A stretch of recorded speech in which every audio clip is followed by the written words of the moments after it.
esta breve introducción de lo que es Kanban, vamos a ver lo que son sus tres principios más importantes en los que está basado. El primer principio que nos dice Kanban es que empieces donde estés, en el momento actual en el que estés. No hace falta que hagas ningún cambio radical. Lo que los japoneses llaman el kaikaku, podría ser ese cambio radical. En este caso, Kanban va más por un cambio poco a poco, lo que llamamos un cambio progresivo o kaizen, en esa mejora continua progresiva.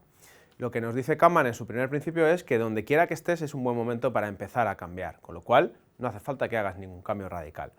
El segundo principio es que ese cambio lo hagas de una forma evolutiva e incremental.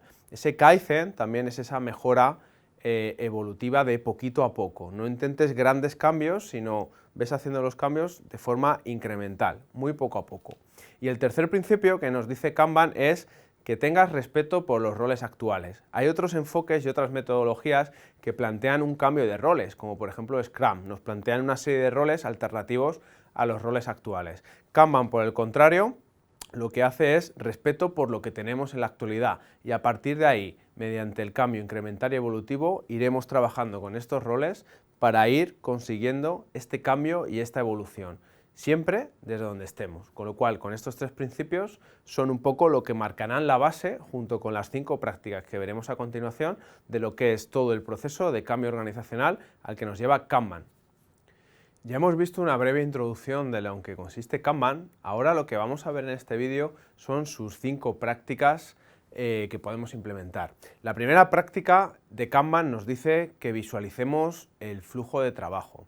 Para mí es fundamental esta primera práctica, ya que muchas veces cuando estamos implementando Kanban no sabemos nuestro trabajo actual, no sabemos cuánto trabajo tenemos en marcha, con lo cual el primer paso siempre a la hora de implementar un flujo Kanban es visualizar justamente ese flujo de trabajo.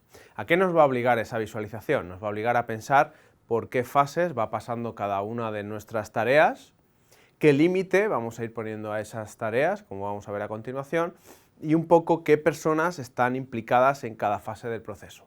Con lo cual, en esa primera visualización, ya simplemente haciendo eso nos va a permitir esa toma de conciencia de todo el trabajo que tenemos ahora mismo en curso.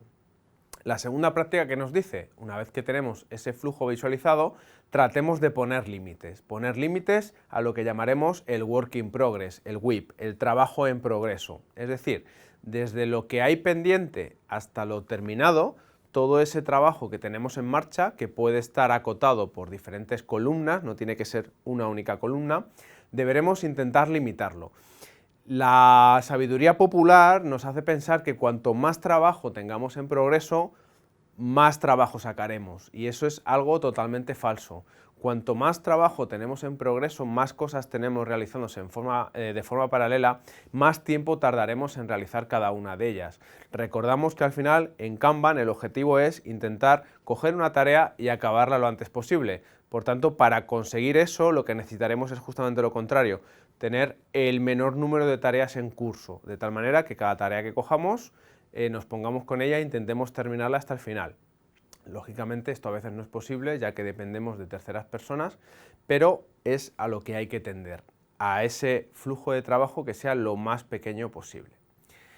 La siguiente práctica lo que nos dice es que tratemos de gestionar ese flujo de trabajo, es decir, empecemos a ver dónde están los cuellos de botella. Una vez que limitamos el trabajo a un progreso, nos empezarán a salir los cuellos de botella. Esas fases por las que nuestras tareas se paran o no van a una velocidad adecuada. Al gestionar este flujo y ver dónde tenemos los cuellos de botella, ya tenemos un primer punto donde empezar a mejorar, en tratar de maximizar esos cuellos de botella. A continuación, la siguiente práctica lo que nos dice es que intentemos todas las políticas que tenemos de tratamiento, de información, de políticas explícitas de trabajo con cada una de las fases, que sean explícitas. Esto quiere decir que si pueden estar documentadas en un sitio visible, accesible por todos los miembros del equipo que van a trabajar en el tablero Kanban y son sencillas de entender, conseguiremos que se fomente la comunicación y que sea más sencillo para una persona que se incorpore al equipo de tratarlas. Yo os recomiendo para esto, si tenéis tableros físicos, es recomendable que todas las políticas explícitas estén al lado del tablero, pegadas en un folio, por ejemplo, al lado, para que se puedan saber, o si utilizáis alguna herramienta electrónica, pues estén accesibles por cualquier persona. De esta manera nos aseguraremos que todo el mundo conoce estas políticas.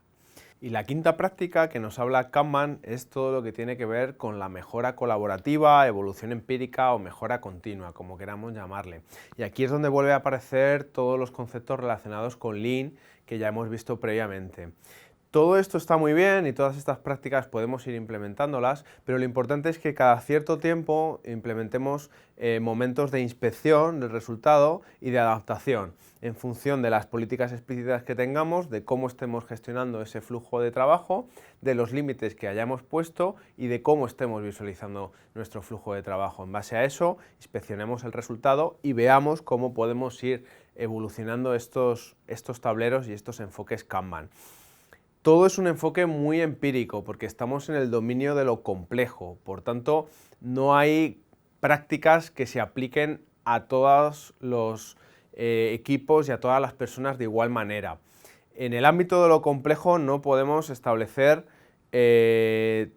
técnicas genéricas. Lo que tenemos que hacer es, a partir de estas 5 prácticas sencillas, inspeccionar el resultado y adaptarnos a él. Es muy parecido a lo que hacen los científicos cuando tienen un experimento que hacer, validan unas hipótesis y luego comprueban si ese experimento pues, ha sido correcto o no. Cuando estamos en un proceso de mejora, el planteamiento es similar. Tenemos hipótesis para intentar mejorar, haremos diferentes experimentos y en base al resultado obtenido veremos si la mejora se ha producido o no. Recordar aquí que estamos también hablando de Kanban, no solo como tablero visual, sino Kanban con mayúsculas, como filosofía de trabajo de mejora continua y cambio organizacional. Por tanto, ver estas prácticas enmarcadas no solo de aplicación a esos tableros físicos, sino también de aplicación a esa mejora y a esa política de cambio organizacional y cambio cultural al que también Kanban con mayúsculas se puede aplicar.